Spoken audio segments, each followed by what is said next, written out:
Talk at home. On Sunday morning, Mr. and Mrs. Arable and Fern were sitting at breakfast in the kitchen. Avery had finished and was upstairs looking for his slingshot. "Did you know that Uncle Homer's goslings had hatched?" asked Fern. "How many?" asked Mr. Arable.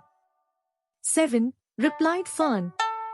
"There were 8 eggs, but one egg didn't hatch, and the goose told Templeton she didn't want it anymore, so he took it away." "The goose did what?" asked Mrs. Arable, gazing at her daughter with a queer, worried look. "Told Templeton she didn't want the egg anymore," repeated Fern. "Who is Templeton?" asked Mrs. Arable. "He's a rat," replied Fern.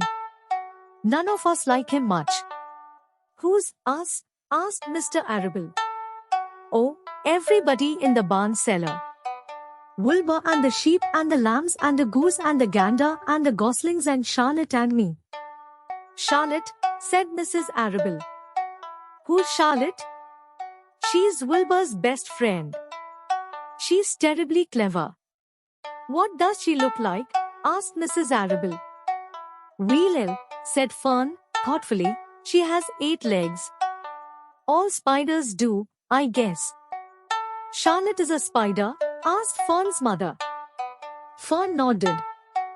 "A big grey one. She has a web across the top of Wilbur's doorway. She catches flies and sucks their blood. Wilbur adores her." "Does he really?" said Mrs. Arable, rather vaguely. She was staring at Fern with a worried expression on her face. "Oh, yes, Wilbur adores Charlotte," said Fern. "Do you know what Charlotte said when the goslings hatched?" "I haven't the faintest idea," said Mr. Arable. "Tell us." "Well, when the first gosling stuck its little head out from under the goose, I was sitting on my stool in the corner and Charlotte was on her web. She made a speech. She said, 'I'm sure that every one of us here in the barn cellar will be gratified to learn that after 4 weeks of unremitting effort and patience on the part of the goose, she now has something to show for it.'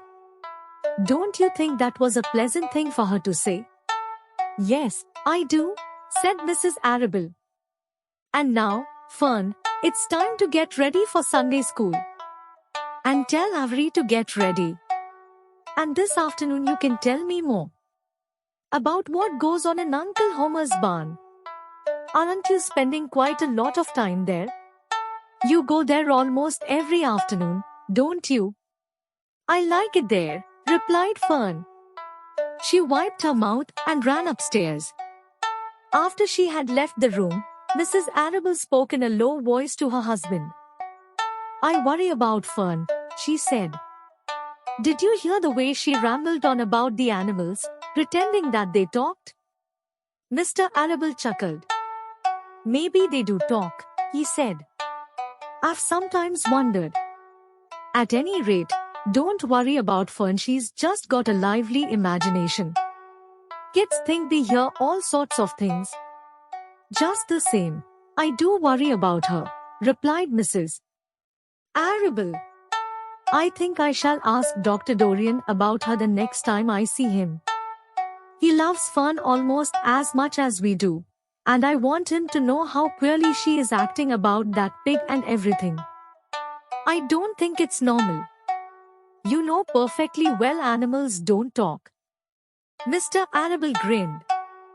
"Maybe our ears aren't as sharp as Fern's," he said.